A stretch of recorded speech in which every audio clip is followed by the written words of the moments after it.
Today, the latest weapons, coupled with the fighting skill of the American soldier, stand ready, on the alert all over the world to defend this country, you, the American people, against aggression. This is The Big Picture, an official television report to the nation from the United States Army. Now, to show you part of the big picture, here is Sergeant Stuart Queen. Many of our infantry outfits contain units which go back to the earliest days of American history. The 3rd Infantry Division, for instance, contains units which have distinguished themselves in all wars where American fighting men have defended their country. The history of this division is studded with honored names and deeds. One of the most illustrious veterans of this division is a man named Audie Murphy. He's the most combat-decorated soldier of World War II. Now a motion picture star in Hollywood, but still active as a captain in the 36th Infantry Division of the Texas National Guard. That's right, Sergeant Queen. But you know, I'm still a soldier at heart. You see, I never stopped being interested in my old outfit. Being a soldier is still very important to me. In other words, you mean you still keep in touch with your old outfit? Very much so. I try to be with them whenever there's any kind of reunion or get-together. And of course, I always watch for any mention of the division when they're in action. Well, they certainly saw action in Korea and piled up quite a record. Yes, and the amazing thing is they did it in a hurry. In the summer of 1949, the division was stationed at Fort Benning, Georgia. They paraded for the Joint Chiefs of Staff. The ranks of the division were filled with new men, and it was all spit and polish as the 3rd helped carry out the peacetime mission of the Army, which is preparedness. That mission developed meaning on June 25th, 1950. You mean Korea, Audie? We who were still in the 3rd Division were watching that situation develop, hearing about the North Koreans moving against the government of South Korea and attempting to take over the whole works. They were trained and prodded by the communists and called themselves the People's Army of North Korea. But it sure seemed as though their enemy was the people themselves. South Korean troops put up a rather disorganized resistance to this aggression. Their small U.S.-equipped army had been surprised and bewildered by the vehemence of the North Korean attack. What began as a political argument was turned into a hot war. The United Nations intervened, and by November 1950, the 3rd Division was in Korea. We mobilized our men and equipment and moved up the east coast of the Korean peninsula to engage the North Korean army on their right flank. The spit and polish of our peacetime training gave way to the tactical problems of the battlefield. By December, we'd advanced beyond the port of Wonsan. But it was here that we discovered that our real enemy was the Chinese communists, millions of them. With the entry of the Chinese forces into the conflict and the subsequent fallback of the United Nations troops, the 3rd Division assumed a defensive mission in the Hamhung-Hungnam area, trading time for space. We took up positions to cover the withdrawal of 2 other divisions into the Hungnam perimeter, holding on to the beachhead until all the remaining units and equipment of the 10th U.S. Corps had been evacuated. Our artillery stood off the advancing communists while the troops were loading aboard landing craft and pushing out to waiting transports. It was a bitter blow to a lot of us who had thought we might be home for Christmas.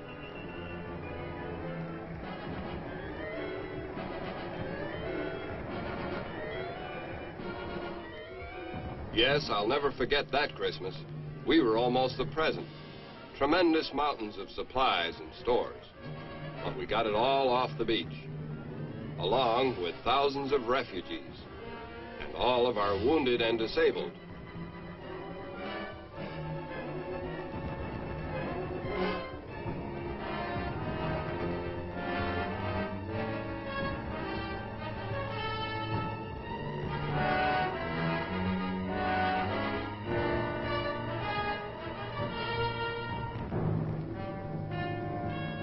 The beachhead narrowed as the communist net was pulled tighter.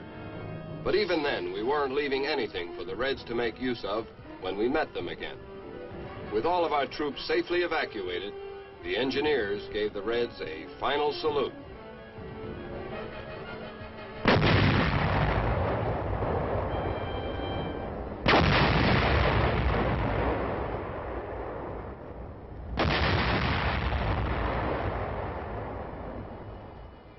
When we arrived in Busan, one of the largest beachhead operations had been completed, in reverse. For us in the 3rd Division, it was the end of a saga that had begun with extreme confidence and ended with a much wiser picture about the enemy we were fighting.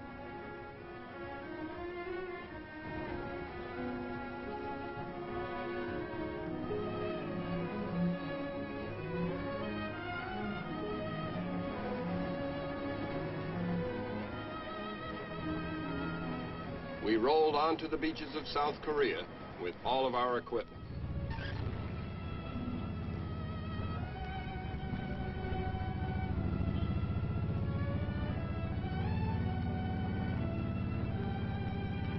Special attachments made it possible for vehicles to wade ashore without stalling out. We moved out promptly to assigned areas about 35 miles north of Busan. By New Year's Day, all the troops in the division were ashore. Even the prisoners. One portion of the Red Army that wouldn't get another chance to fight against us. With the cold of the first Korean winter beginning to settle in, we stood guard on the fringe of Busan. But headquarters was making plans for taking the road back to the battle line. And just before we moved out, we were inspected by the commander of the UN forces, General Douglas MacArthur. Tactical aircraft led the way. Their objective, wiping out anything their bullets and rockets could spot.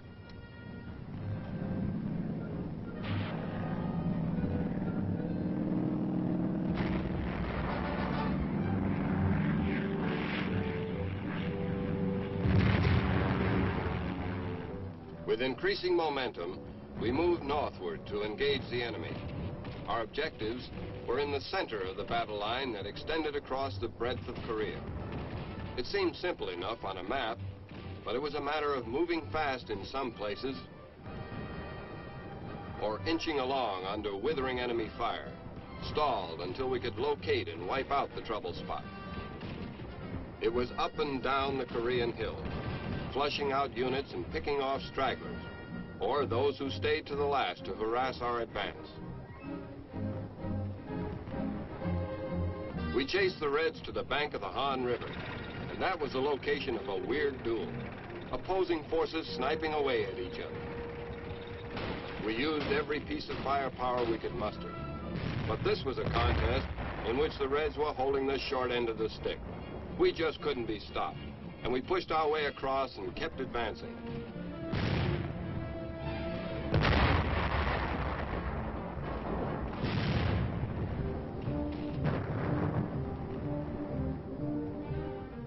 We steamrolled it into Seoul, the capital city, and artillery continued to chase the enemy.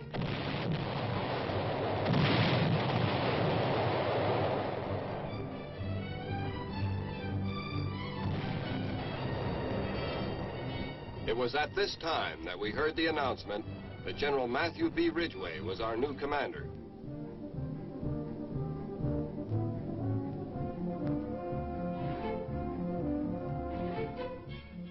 We pushed northward into an area which later came to be known as the Iron Triangle. The 3rd Division got to know the place real well.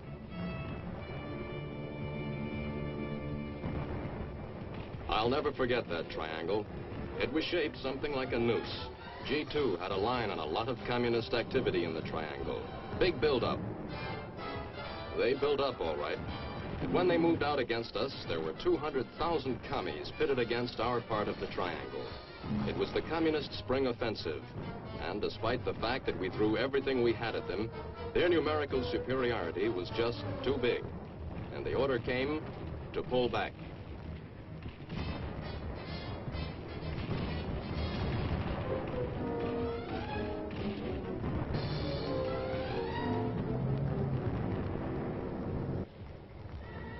We moved moved south over terrain that would melt during the days of the spring thaw and freeze up during the night. That crazy Korean weather was true to form. For some time now, the enemy had been calling the signals. It was time to seize that essential combat ingredient called initiative, and our command had a plan of their own. Counterattack. Drive back up the peninsula. The division received orders to reconnoiter counterattack routes. Despite mud, tank ditches, and mines, tanks and infantry moved out to the north once more. As we pushed the Reds back, it was almost the same, as once again bunching their resources for them. Through burned-out villages where every doorway contained the possibility of a sniper, the advance continued into the Korean Central Mountain sector.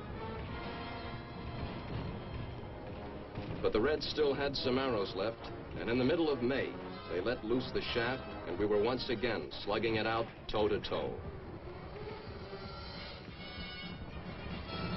They gave way before our firepower as we gave them a real licking.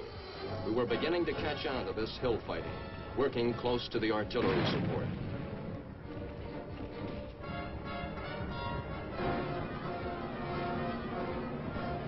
Not giving an enemy bunker the chance to suddenly come alive.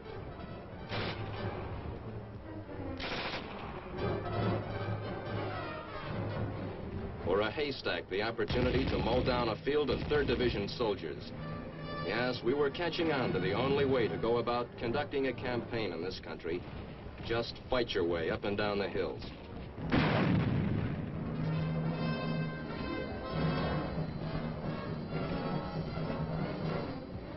The drive carried us through rice fields, and the pace increased as the enemy fell back. This was a full-scale United Nations offensive. Operation Pile Driver was what it was called, and it was regaining all ground previously lost to the Reds in the high tide of their spring offensive.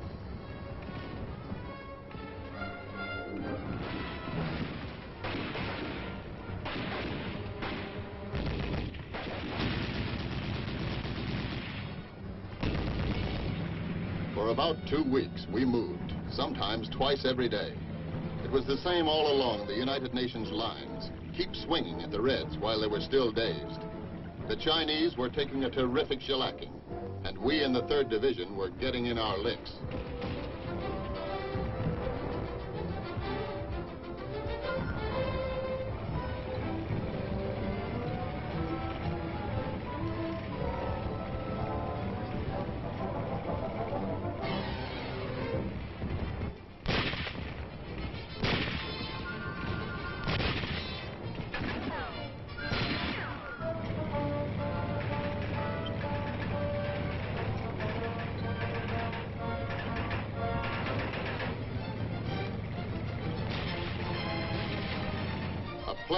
Developed for containing the communists in the Iron Triangle.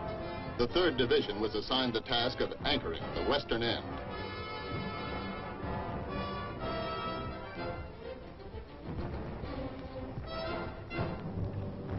Korean refugees came pouring through the 38th parallel, the line which separated communist-dominated Korea from the south. And as they vacated, the armor of the 3rd Division moved in to tighten up the battle line.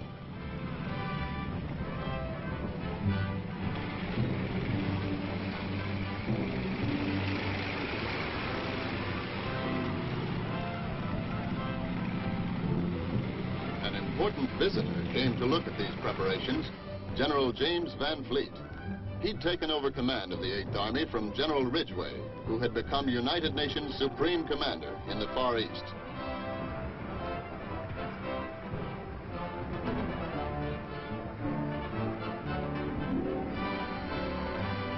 Our new commander wore his pearl-handled sidearms as he inspected our setup. The way ahead was first softened by a barrage from artillery and aircraft.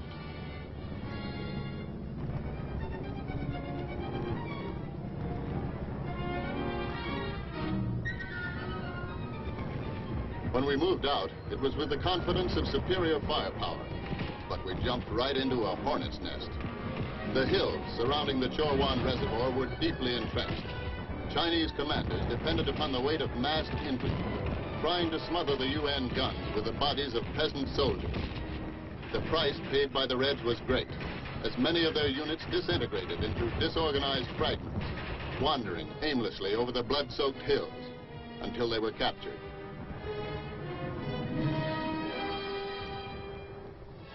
Commanding General Robert H. Soule had elements of the 3rd Division on the move. Units took up blocking positions or speeded to help other outfits as reinforcements.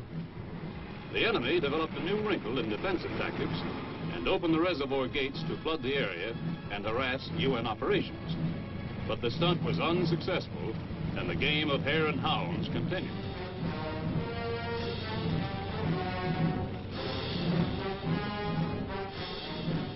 The southern anchors of the triangle were secured, and the division moved in to mop up any remaining communist troops. Still no change in our attitude toward empty enemy bunkers.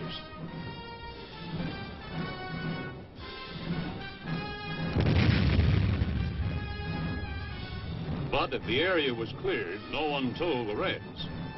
While we moved easily in the valleys, they filtered back into the hills and counterattacked with ferocity. 3rd Division artillery moved in to plug the gaps with firepower.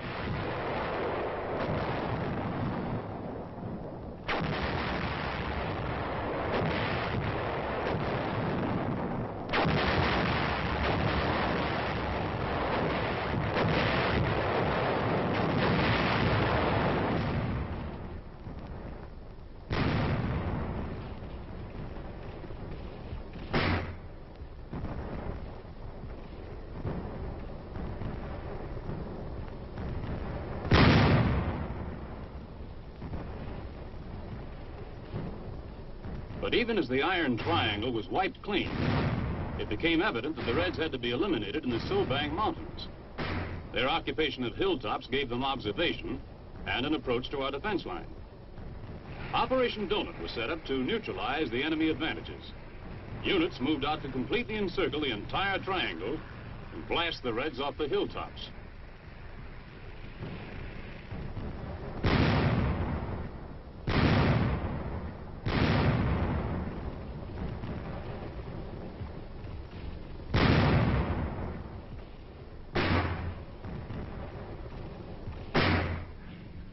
There were Reds on just about every piece of elevated real estate, deeply entrenched. 4 artillery battalions, supported by napalm bomb-carrying aircraft, were brought up to support the assault.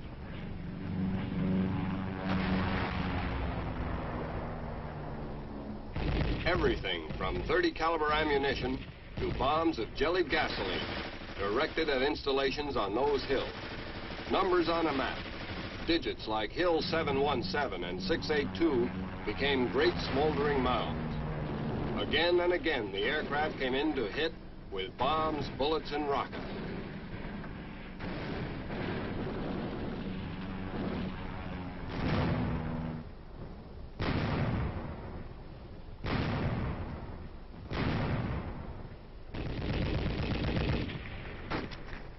Infantry moved in to consolidate and put the finishing touches to a successful operation. The Reds were ringed by Operation Donut, and the triangle, once a convenient breakout point, had become neutralized.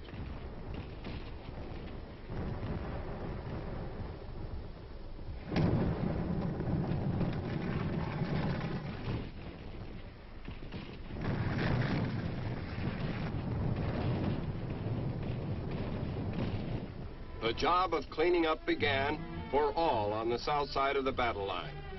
Civilians were assisted in the care of their sick and wounded.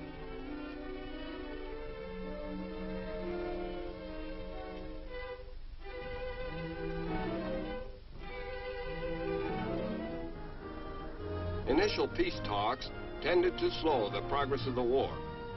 When we first heard about them, the attitude of most men in the line was, well, hope it works, but let's keep our powder dry. General Soule welcomed new strength to the division as the Philippine Expeditionary Force came to take their place with the United Nations forces. These rugged troops fought with distinction. Although the topography of the Philippines resembles the Korean countryside, they had to endure great changes in climate, a condition difficult to overcome during a time of war. There were troops of other nations, too, who fought with the Rock of the Marne men. Belgium and Greece sent battalions. These units became part of the pool of strength which the 3rd Division contributed to the fighting up and down the hills of Korea. A brief lull came to an end with Operation Cleanup. Tanks went on the move as the plan was put into action. It was designed to disrupt supply and communications lines, destroy troops, knock out artillery and mortar positions, and occupy the ridgeline running west of Chorwan.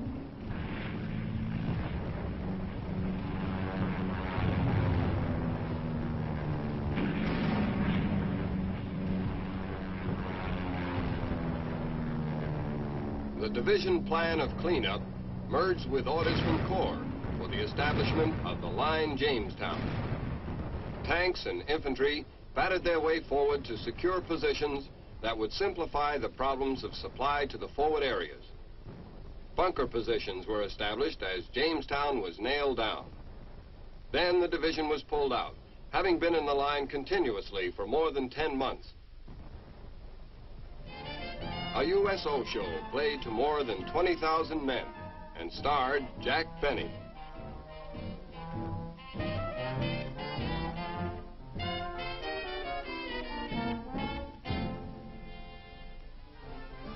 And these were the first curves, other than the profiles of the Korean hills, that anyone had seen for months.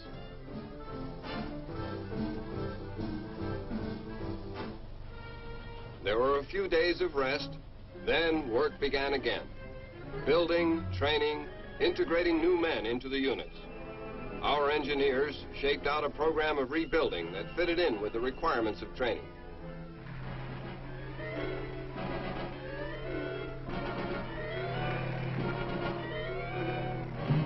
But there was still a war going on, and it wasn't long before the 3rd Division was back in it, fighting our way up a hill and down the other side to find another hill.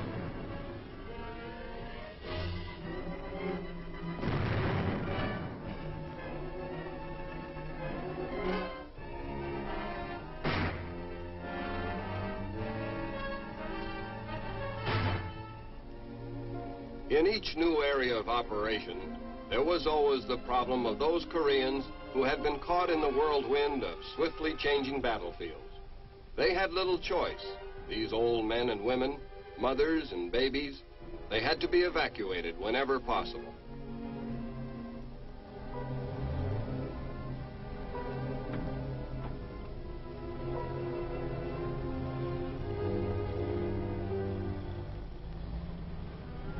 Infiltrators were a constant problem.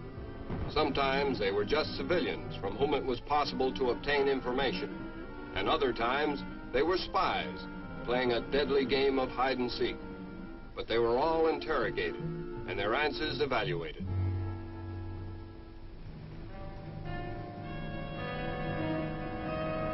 More campaigns, more battle plans, more hills, more numbers on a map, like Hill 477, 355, 369.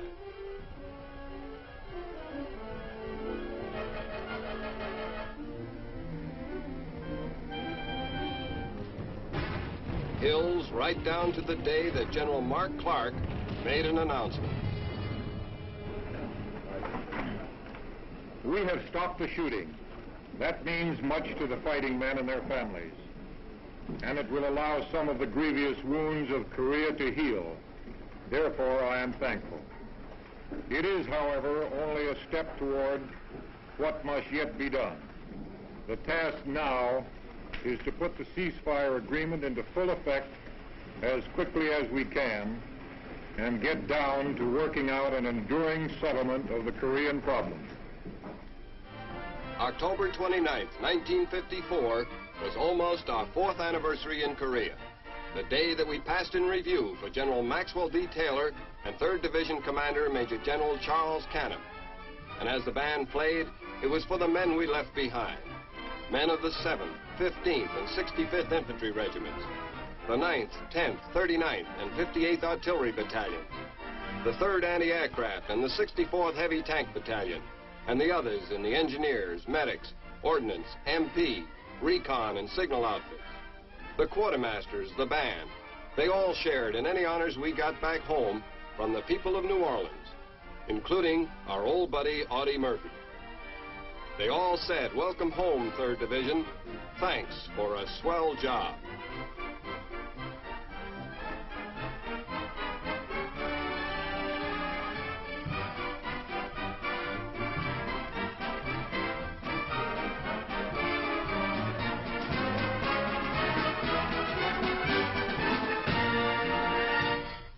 That's the story of the 3rd Infantry Division in Korea.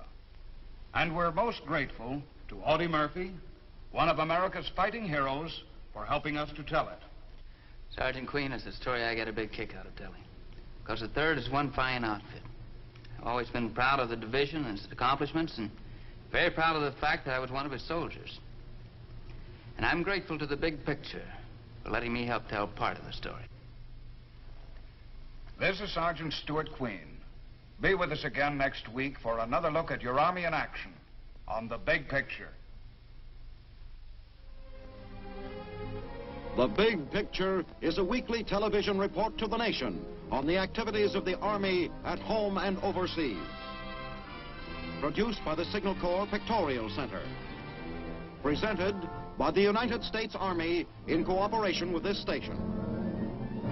You too can be an important part of the big picture.